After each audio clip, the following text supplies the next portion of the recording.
Welcome in. This is the DAT Extra podcast. I'm Melissa Hart with Dairy Agenda Today. You can listen to this on Spotify or on Apple Podcasts or on our YouTube channel. Today we sit down with Mandi Bue of Milk Source Genetics in Kaukauna, Wisconsin. She and her husband Eddie manage the show herd up there, and we were able to catch up with her and talk about all things dairy cattle. But we start off with 3 random questions. If you were going to get a tattoo, where would it be and what would it be?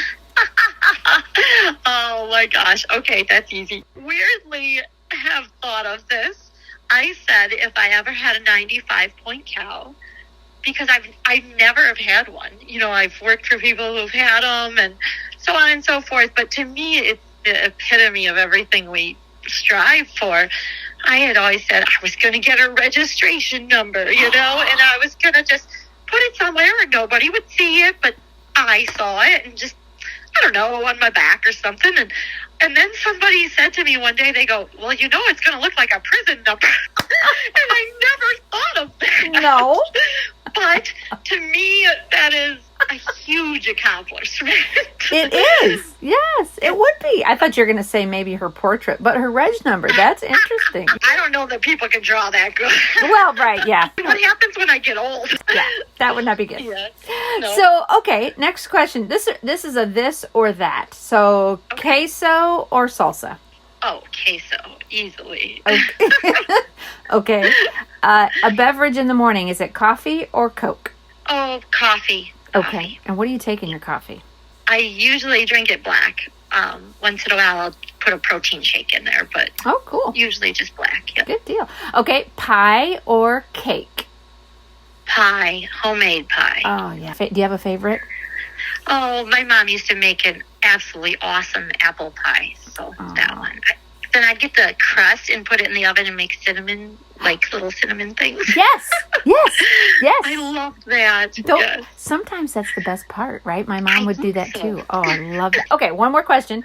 If you could do anything and know that you would not fail at it, what would you do? Oh. If I could do anything, oh boy. Oh, that is a really hard question. Anything? There's so many things I'd like to do. Yeah. If I could do anything, I don't know if there's a being good at it thing. I would like to go see, you know, I'd like to go see the shows in Cremona. I was thankful to go to Switzerland. I'd like to go around, and I guess I'd like to judge more foreign shows, because what I took from the ones I have has been life-changing, you know. Really? Tell us about that. Crazy. So when I judged in Australia at the Victorian Winter Fair, I loved it, and I had a fantastic associate, because they pair you with someone a little bit younger that they want to see go and progress into a judge there. He was fantastic. We talked cows. It was easy. But so I would look at a heifer and I'd say, oh, I like this heifer. And he would say to me, Mandi, that's a fantastic U.S. heifer. You know, and I was like, what? Ricky, what are you talking about? And he said, but in Australia, she would not make it. We don't have box stalls. So I learned fitting the animal that you choose with the environment. You know, that's something I never, ever thought of. That's very true. These have to be hardier animals because they don't have the big fluffy box stalls, you know. So I learned a lot. And in Switzerland, they are so passionate and crazy, but they do not care if their best udder is on anything, you know, that's going to go be named Grand Senior Champion. They just want to give a lot of recognition to the great uddered cows. And a lot of times that isn't on your Grand Champ. You know, there's a lot of great uddered cows that don't have the show frame. Mm-hmm. And so they really want that to be recognized. And I have a lot of appreciation for that. So when did you judge in Australia? Oh, it would have been last year. And so obviously their winter is in our summer. So it was early June, I believe. Okay. Yep. How did that change how you evaluate cattle back home? I mean, did it change? Did that mindset shift everything in your head when you came back and judged here, like in Madison, or did you say, okay, that's fine for there, but I'm back in the U.S., and so I'm going to judge the way I normally judge? I think it just is in the back of my mind. I apply it more as to, so there's a huge difference when you are standing in the big ring at Madison and when you're judging a district show, because you got to think about, okay, these kids out here are doing everything they possibly can at a district show, but they maybe don't have the fancy show barn and this and that. And I think you have to make sure that there's a lot of heifers that are set with great tops. They're professionally clipped. They're amazingly, prepared for the ring, but maybe they're not the best heifers. It just made sure that I really look through the top line, make sure I'm really evaluating the animal more than just, her whole cosmetic everything. So it really taught me a lot because they need more motor over there. They needed a lot more with the chest. And even when Matt Templeton came and judged our stage show, you could see that. He appreciated a stronger animal.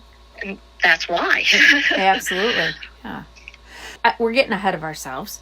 I wanted to go back and hear about the beginning.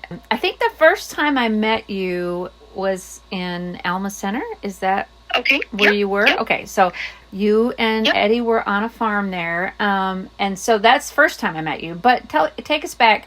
What has your journey been? How did you get where you're at now? Kind of give us an overview. Okay, so I was born and raised in Baraboo, Wisconsin, about 45 minutes north of Madison. And my family farm, we milked 100 cows in a tie-stall barn, registered and grade about 50-50. And I did not grow up with fancy show cows. I was blessed enough to have people that really helped me out along the way. I'd work for them, and then I got to show their animals that were a little bit the next level. And I am so appreciative of that. I'm appreciative of my experience on the farm because what that taught me is, I could never, ever have gained that without being raised on a farm. But so growing up, I did not judge as a junior. I had great dairy judging coaches and neighbors that said, hey, you should really get into this. And so I started as a senior, and I just kind of jumped in. And right away, I loved it. I absolutely loved it. Jay and Heather Jokey, and who are dear friends now that live up here, but also Mike Hulschbach. I was very close with Brian and Chelsea Hulschbach. They were there to really encourage me and said, hey, you're good at this. You should keep going. And I loved it. And it gained so much confidence in myself and my speaking ability. But the people I met, it was unbelievable. Like, I feel like when you're a youth and you're coming up through it all, there's so many people, they want you to go do great. And it's such a wonderful feeling, Mm-hmm. So I was very blessed in that. I went on to UW Farm and Industry short course and did my 2 years there. I worked at CMEX while I was going through short course. And I did a lot of, I started out in the warehouse and then worked up till I took care of the East Coast salesmen. And I learned a lot. And that was the kind of the era of Linjet and Lee. And so I would have every bull poster, I worship the Linjet Murphys of the world. And, it made me cow crazy. And so I had shown at junior state fair. That was my, the most that I had, the highest level, which I had exhibited at. And to me, I won't lie, it was the world. Our district shows, our county fairs, our state fairs, that was the world to me because I hadn't experienced showing at a larger level. After that, so I met my husband, Eddie Bue, and I worked for some people up by the Hickston, Alma Center area, and then we started Legend Home Holsteins. We did a bunch of boarding. We completely gutted a barn, a farm, and we really started from scratch. And those were some of my best memories. Mm-hmm. We talk about when we were first married and so on and so forth, but we really took that from nothing and built our dream box stalls. Eddie had so much knowledge of, you want this, cow comfort this. And I would be like, I'll do the work, but I don't see your vision. And it always came together, and it blew my mind.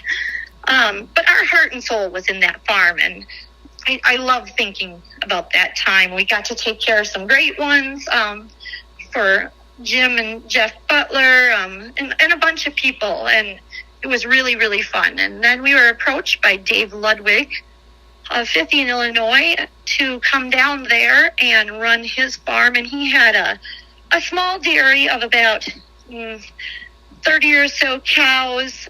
He purchased, the best of the best that he could. So we moved down there and went on they did a farmstead creamery.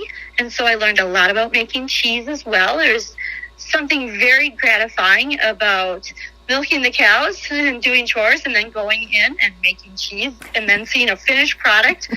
It just completed the whole circle. It was amazing to me, but it was a lot of work. Oh, yeah. And learning to care for show animals in a different environment. I always said it was like 100% humidity. Eddie swore it was closer to the equator. The sun was closer. It was warm and humid there. But, we just learned how to deal with it. Our animals grew great hair on sand rather than on a sawdust pack. And we just learned a few things like that. And after that, we went to Strawn's home and got to deal with a lot of great cow families there. And we really enjoyed that. And then we ended up here at Milk Source Genetics, and I am blessed enough to say I get to do my dream job every day, and I care for the young stock. I care for the show heifer program and all the baby calves. I do some milking. I have to say I get to do my dream job. That's for sure. So that's something not a lot of people can say that they are, excited to wake up in the morning and go do their job. And that sounds like something that you can say. Like I said, I am incredibly blessed to be able to say that. The caliber of animals here are obviously exceptional. I love what they stand for. I love the breeding program that they focus on. And, Eddie and I, our favorite thing is to develop an animal. To buy an animal at its peak, that's awesome. Congratulations. But we love to buy them and develop them. I think seeing an animal change on your program and so on and so forth is just incredibly gratifying. And sometimes it works, sometimes it doesn't. But it's kind of what we're all about. And here, you get to deal with great cow families. And obviously I get to raise amazing heifers because they're out of those cows. And I'm a strong believer in cow family and pedigree, something that I don't ever want to see go away. I love the deep pedigreed animals and so on. So it's wonderful that you get up every single day and you get to do the things that you love to do. But not everybody can say they get to do that and share that passion with their husband. So what is that like? I mean, and you have done it since the beginning of your relationship, right? So yeah, yep. What is that like? Obviously, it has its challenges. But, I'll tell everybody the second best day of my life was the day that him and I judged together in Switzerland. We spend 24/7 talking about cows. It's, our passion. It's everything to us. But to go out there was a lot of people who didn't know that if we could do it, because we have different opinions, and it takes talking through that, especially out in the center of the ring, to come to a conclusion. And it was so amazing because we both talked very freely. I was able to state my opinion, and he agreed and so on. But it was like the best conversation you've ever had about cows in front of amazing cows. It was just, for it being what makes us tick, it was the coolest day ever. It really was. And like I said, every single day, absolutely. You're going to run into days where you just butt heads. I am very very opinionated and they call me helicopter mom over my heifers. And so sometimes that kind of runs into some roadblocks, but he is a very knowledgeable person. I own the world. He's taught me so much that I know, and you learn to have patience and give a little. So how do you see cows differently? I mean, you obviously have to come to some conclusion if you're judging together, which I really think that's something that nobody ever considered about, when you're judging with your spouse, that you actually there's possibility for an argument right out there in the middle of the ring. Nobody's absolutely right. So it's like, okay, let's not have this argument here. So how do you and Eddie see cows differently? Well, so Eddie deals with the cows more than I get to. There's obviously days I wish I could, be with the cows more, but calf raising has always been my thing. And so I throw my entire heart and soul into raising these calves. Well, I love a great show heifer. And it took me a long time to finally come around, and see that a great show heifer is absolutely nothing if she's not going to make a great cow. All the purple ribbons in the world don't equal an eighth of the disappointment you have when she calves in and she's not good enough, Mm-hmm, mm-hmm. And so he focuses on the cow aspect of it, and I'm focusing on the heifer aspect. Mm-hmm. Well, I want to see a great heifer. He wants to see a great cow, and right now we're at this strange meeting point where, okay, guys, this is where our breed needs to come together. You can't want a 58-inch full calf and then say a 62-inch milking yearling is too big. Like, this has to match up. I'm not great at math, but I can tell you that's not good math. Yeah. Right. So we go back and forth over that. And, different judges put different emphasis on things based upon their experiences and their environment that they raised them in. If we didn't have different opinions, there would be no need for shows, right? It would just... So I put a lot of emphasis on feet and legs. We all went through this stage about 5 years ago where in some of the red and whites, they were doing this knuckling. And it drove me crazy. I am not a person who can sit back and say, oh, that's just the way it is. I have to find out why, And it came down to, we are getting these animals that were growing so fast. It was like a growing pain because eventually they'd grow out of it. Well, so Eddie, he's like, they're not good enough if they do that. Well, patience is a showman's best friend, So we kind of go back and forth on that. And I guess we just like different things. So Eddie can admire an animal that doesn't have quite that show cow frame that I love, because he knows that he can develop her into that, try to, where I love that, gives you tingles when you wake up in the morning, go out and see this beautiful framed cow. So I think he sees them more as a project. I love to see the finished project. That is a great way to describe that. And it goes hand in hand, though, with this idea that we're pushing these young heifers to calve earlier and earlier. Well, I think Eddie will know, he'll sit there and be like, well, this is what she should look like. I know I can have them in, Well, we sometimes like to see them a little bit more, show ready, Mm-hmm. And it's that difference, it's the reason there are different people judging. I was really fast before to say, oh, he was wrong. I learned through judging that we all appreciate different things. Right. And there's a reason for it. Mm-hmm. And it's when people can explain why that then I have a lot of respect for them. Because if there wasn't, why in the world would we be going through all this work, Right. Exactly. Which leads me to the other question I was going to ask about the judges conference. Before they had it in a different location, I was watching it at Stillwater. They had a judging conference a couple years ago down there. And we were just sitting ringside finishing up the show coverage, and they had started the conference. And I was just kind of listening in just because I was curious on how they worked those.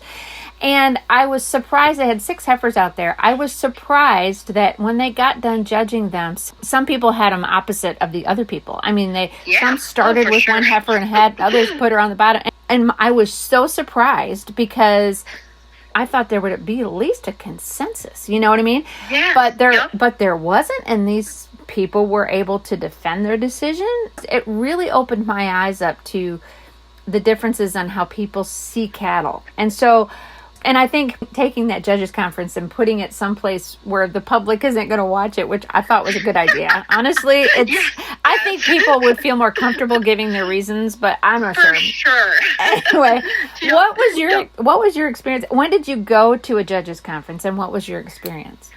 So I would have gone to the one 4 years ago in Madison, and I was extremely nervous because, the people that have judged all the big shows and stuff, as dumb as it sounds, like, I worship the ground they walk on. Like, to me, they are accomplished, they are well at speaking their opinion and so on. So I was very, very nervous. And Eddie had gone to one before, and he came back and he said it was so eye-opening to him, and it was so like a lesson learned that we do all see them completely different. It's all about if you can defend your reasons, because everybody hates a liar. If I hear lies and reasons, then I'm like, whatever, it's if you can defend them correctly, then it's, they appreciate this more. And it just made me realize that we all become very stuck in our ways. It's great to see cattle through other people's eyes as well. It really is. It makes you, acknowledge more of their good things, or, maybe you say, oh, this person's way harder on their flaws. Maybe I'm not taking it hard enough.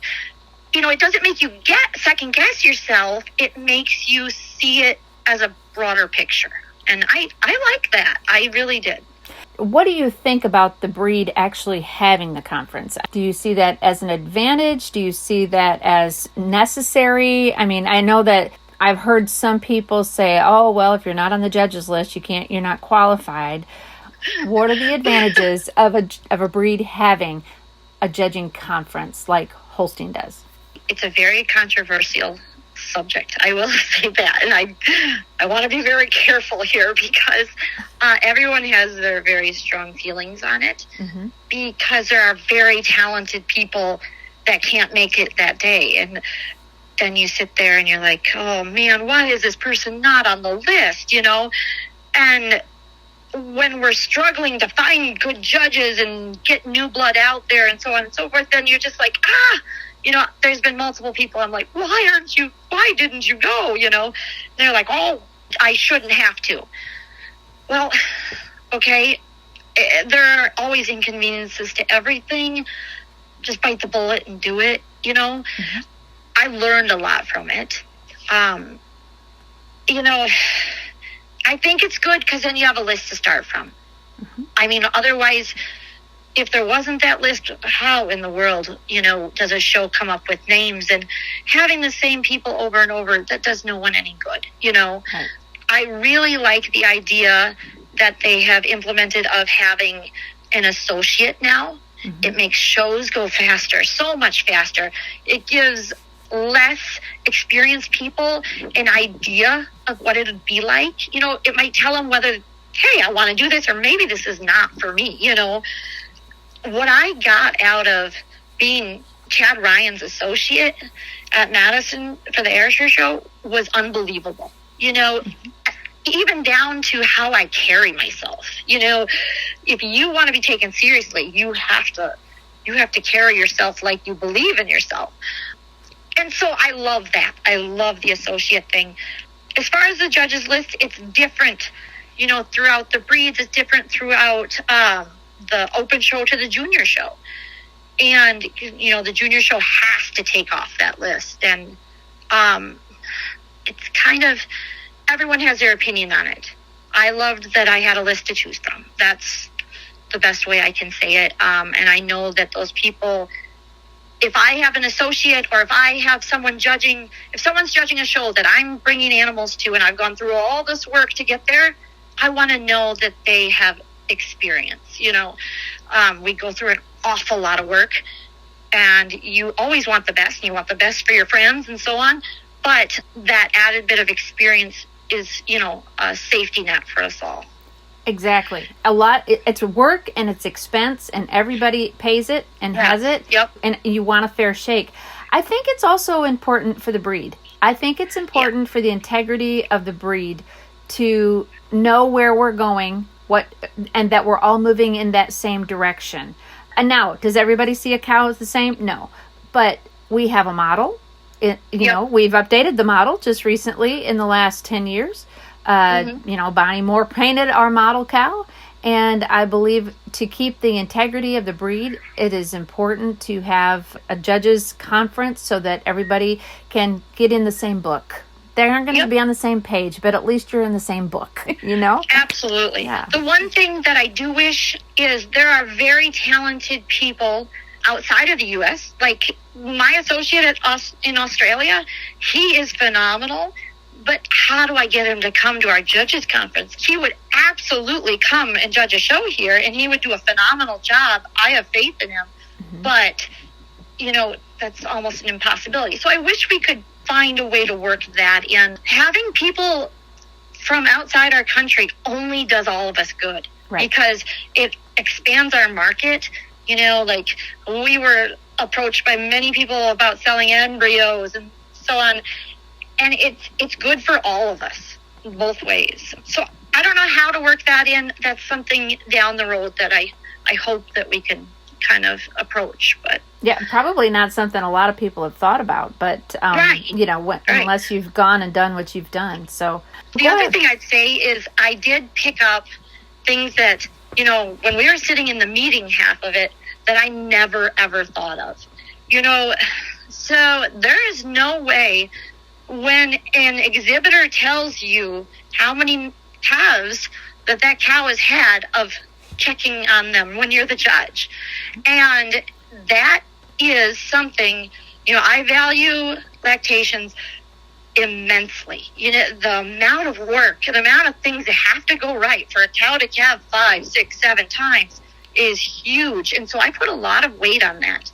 Now, how do you hold those exhibitors accountable?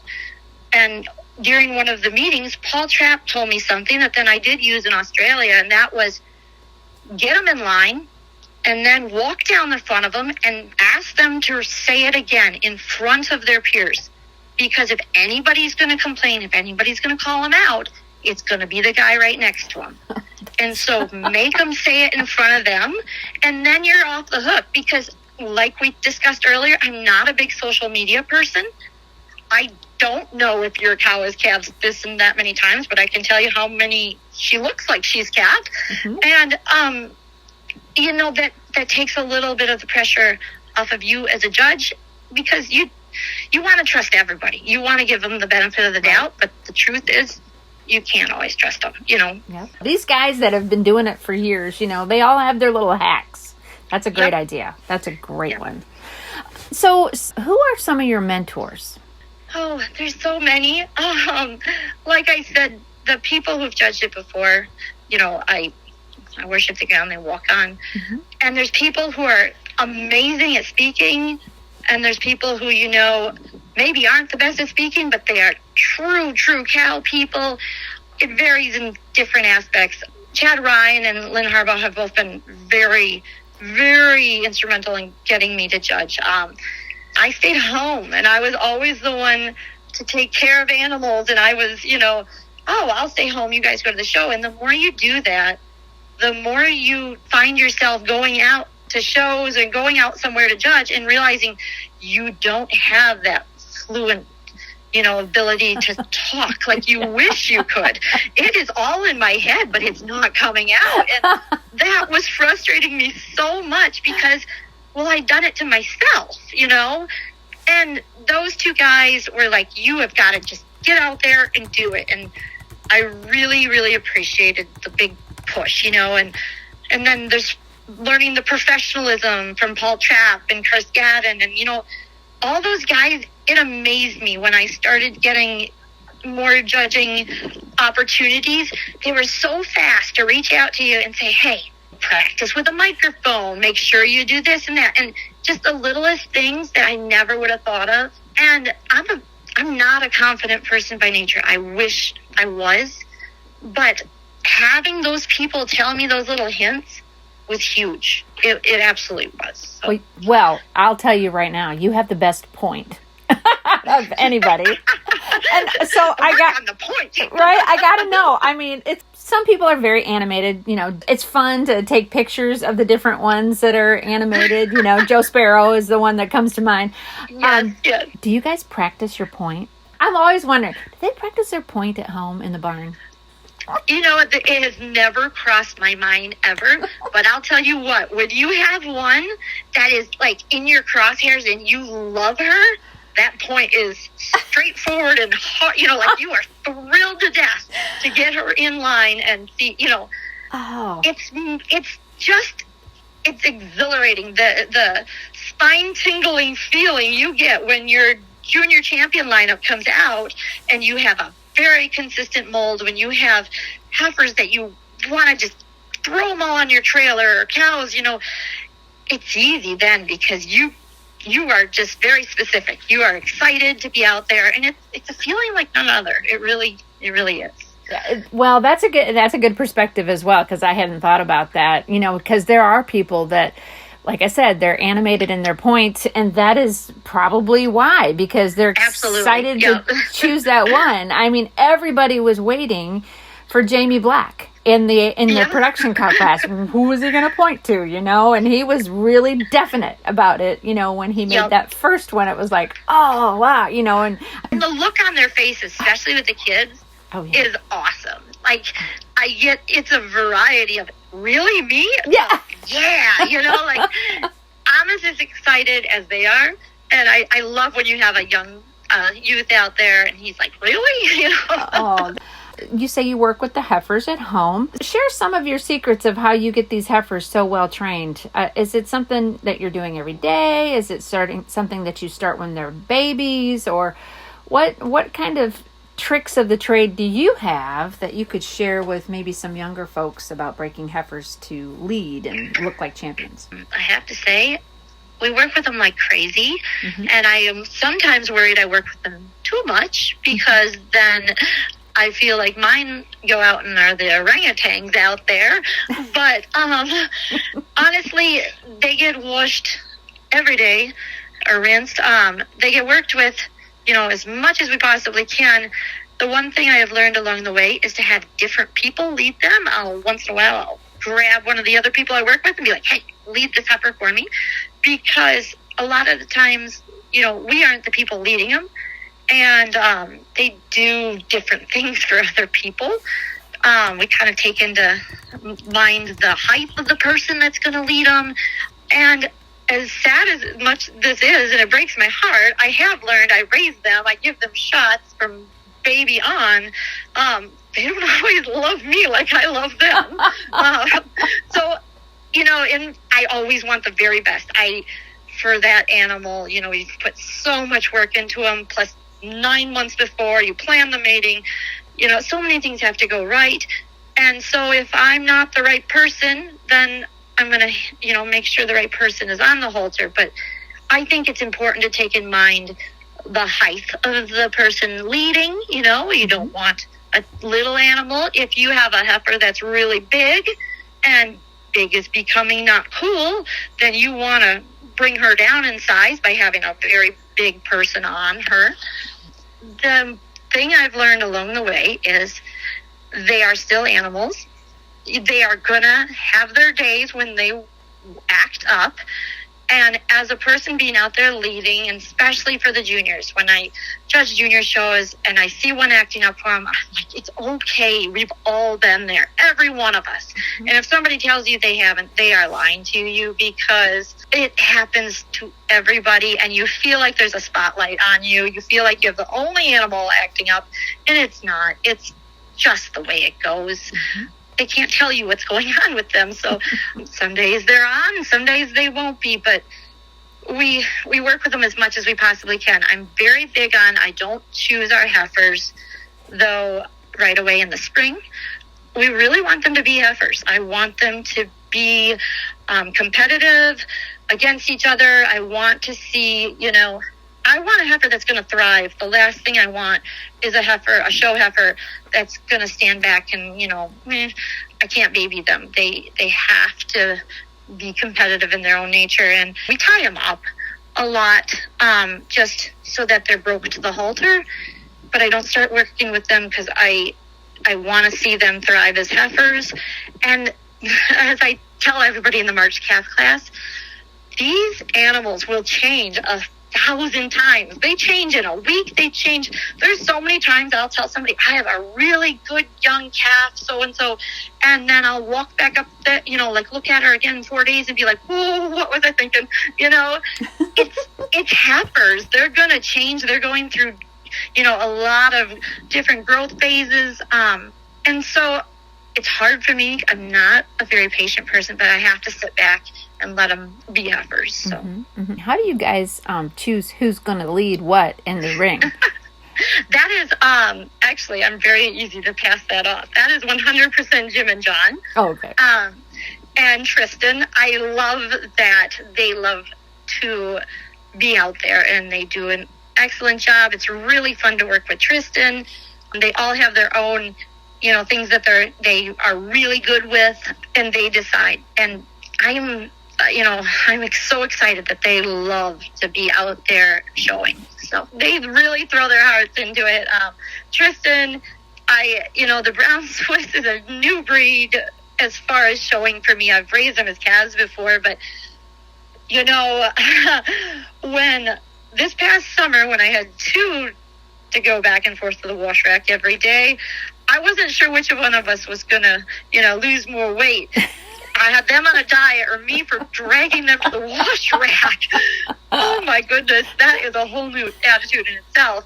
But he has a very gentle demeanor that just flows with the heifers, where, I work with them every day on a rinsing basis where I'm so mad at them to that point. I wouldn't be the right person to be on the halter.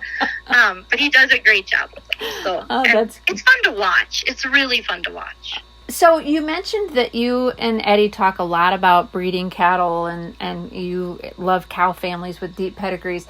Are you two the ones that are making all of the mating decisions there at Milk Source for the show herd, or who's predominantly the one that's making those decisions? So that's Eddie. I have my cow families that obviously the emojis and so on, and with the Yellowstone heifers and stuff, that I'm very protective of, and we bounce ideas off of each other, but he makes those mating decisions. He talks to so many people, and gets a feel for what's out there. You always sit back and watch what won at Expo, and, it kind of gives you the idea of what to go home and use, and it's a hard time right now. It's very difficult, I feel like, to choose your bulls. It's everybody's struggle. And we are very much people who don't jump on the bandwagon. We like to sit back. We want to see other people's animals before, we use a bull heavily. And I respect him a lot for that, because, there's so much word of mouth that goes around. Mm-hmm. Oh, these heifers are great. These are great. And then all of a sudden you get to the fall and you're like, where are they? Yeah. So it's, and once again, it comes back to that whole matter of opinion thing. And so he's the one that does that. And I am very thankful, because I have great show heifers to work with, and they've turned into awesome cows, and I love that. So with that, this spring we had just sold Tyranny, the heifer that was junior champion of the red and white show here, to Butler View and Clark Valley and those guys, and Pierre. And I'm so proud of her. She looked tremendous, but I was really bummed out, because from the hutch, I was like, that is the heifer. Oh my goodness. She just stopped my heart. And so when I saw the Utah show, the second place fall calf came up, and I was like, Eddie, that was junior champion, right? And he's like, no, she was second place. And I'm like, I'm in love with her. I am going to do everything on earth to get that heifer, because you just sold my favorite one. And I don't usually throw fits, but that time I put my foot down. I'm like, I'm going to buy her. And we worked with the guys, the Yellowstone Prefix and Diamond, and we got Tamara and Delaney, the two Yellowstone fall calves. And it turned out wonderful, because not only did we meet great people who will be lifelong friends, but I got to work with two heifers that developed and, just continue to do what they were doing and do it right. And it has been so much fun. But Eddie has always told me, never buy a heifer off of a picture online. This is my one exception, because I fell so crazy in love with the heifer. And he's like, don't do it again. But You've been on the halter a lot. So after judging a show, what was it like then getting back on the halter again? I mean, is there a difference when you're judging a show? You have such a great view, but when you're leading an animal, you don't have that, sure. So you don't have that advantage. So what was it like being on both ends of that? Absolutely. So, and even more to that is how I raised my heifer, how we raise stuff. But from a leading perspective, it really taught me that the hardest thing for the judge is when you are coming off that rail and getting too far in. Because the judge wants so bad to step back and see them all.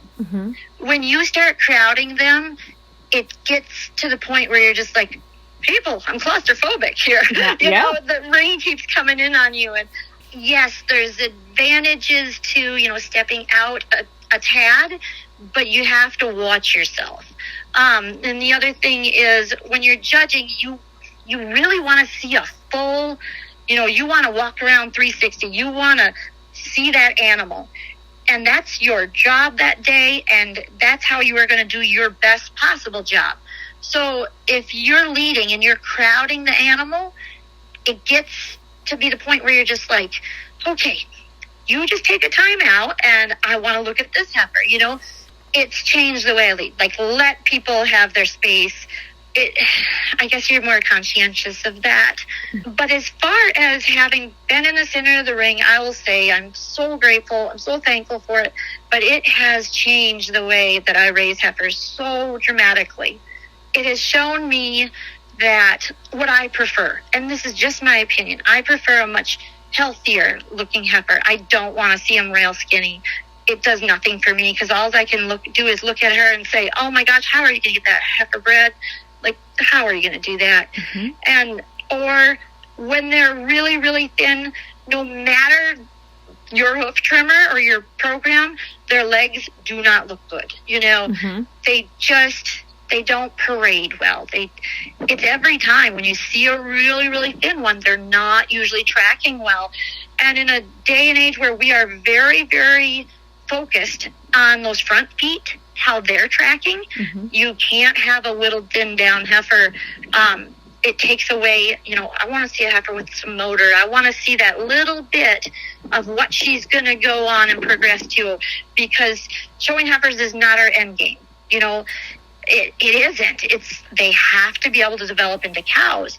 And so it really has changed that for me. And as far as head carriage, you don't realize it. The more nervous you get, the more you usually jack their nose up.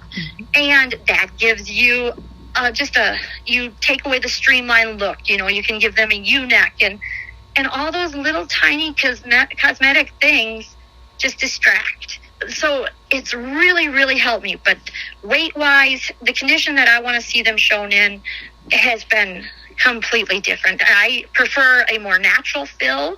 Like, you can just tell a hay fill to a heifer that's just taken a great big drink. She's sometimes can be very uncomfortable, and that all comes down to how she strides out there. And so I want them to be as close to their natural everyday appearance and not an uncomfortable look.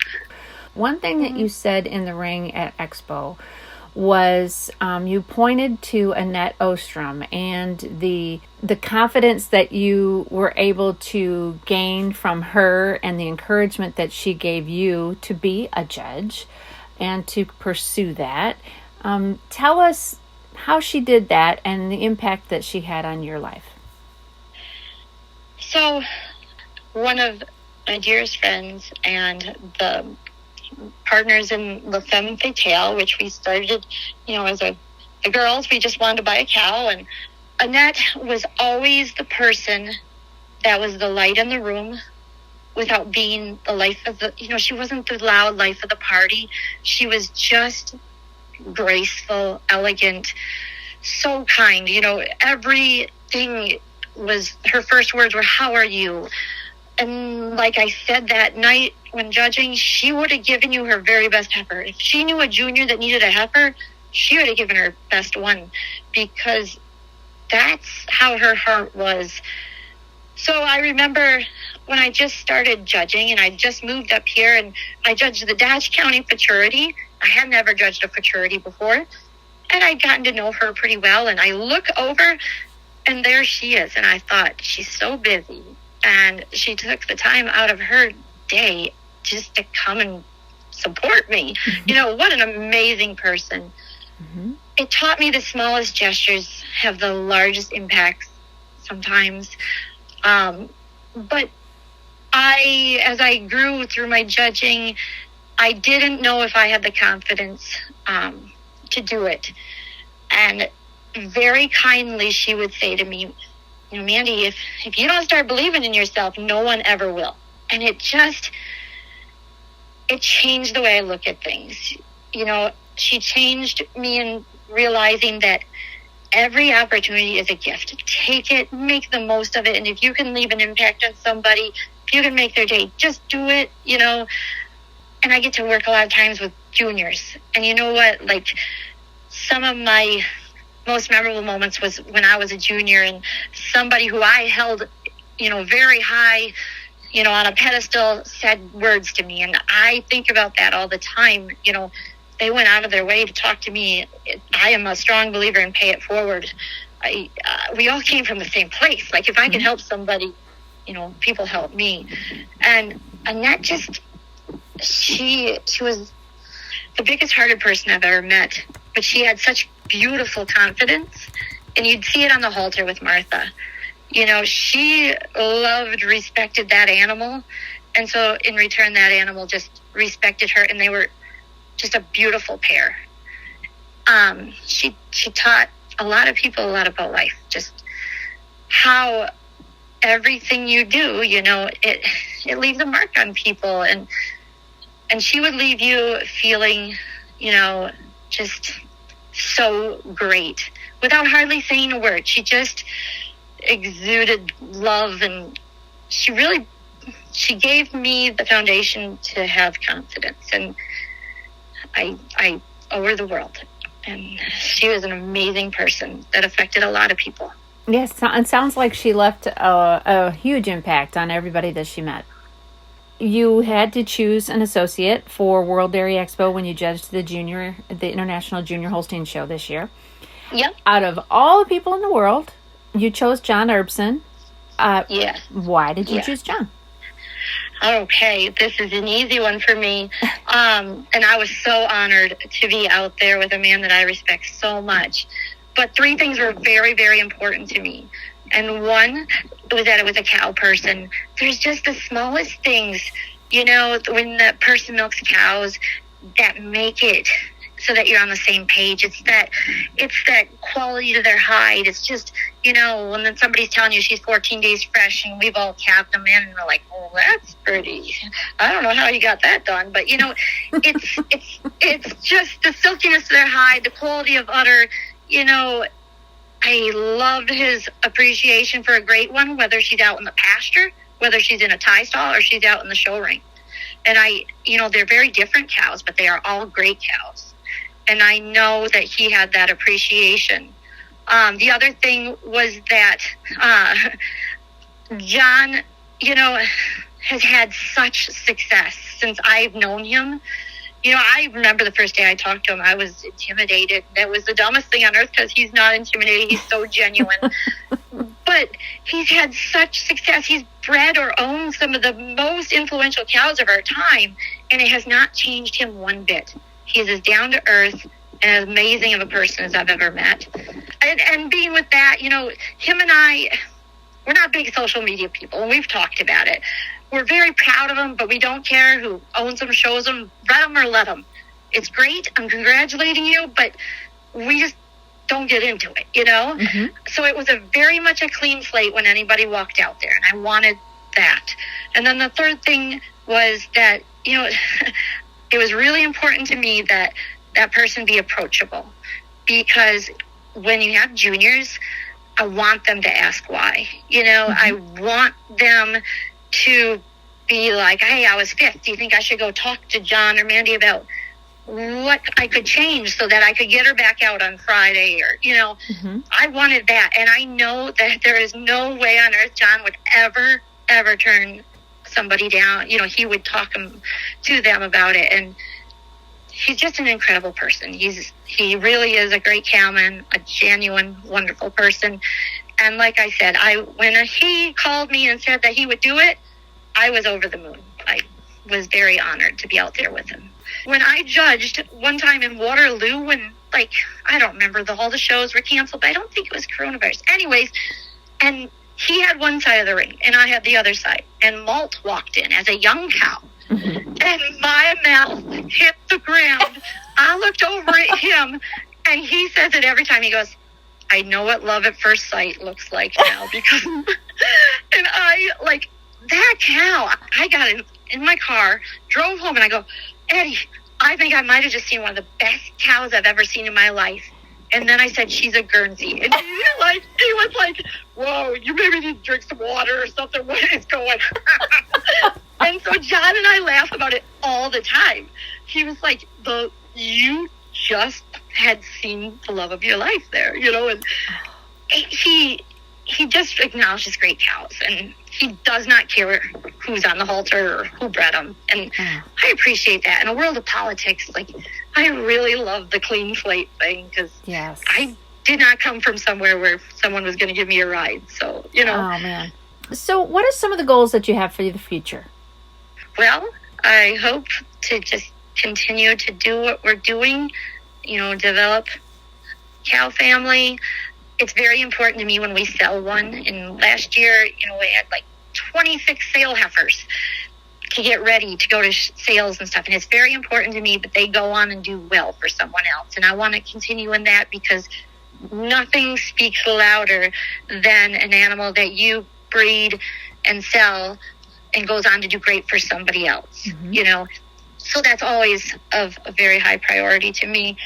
I guess to continue the cow families that we've developed, the La Femme Fatale and Sean and Seth Nails in the Emoji, all her daughters and stuff, we really believe in them, and I hope we can continue our success that we've had with her, and just to continue to enjoy this. I'm very, very grateful that I can wake up every morning and feel blessed, and thank God that I get to do a job that I love so much. If I get to continue to judge, that's awesome. If not, I still get to work with great cows every day. I am perfectly happy with it. So I love doing what I do, and I hope I can continue that for as long as I live. Thanks for listening to the DAT Extra podcast with Mandi Bue. This is Melissa Hart with Dairy Agenda Today. You can listen to this on Spotify or on Apple Podcasts, or on our Dairy Agenda Today YouTube channel, or on our homepage of Dairy Agenda Today. Hope you have a great day. We'll see you next time.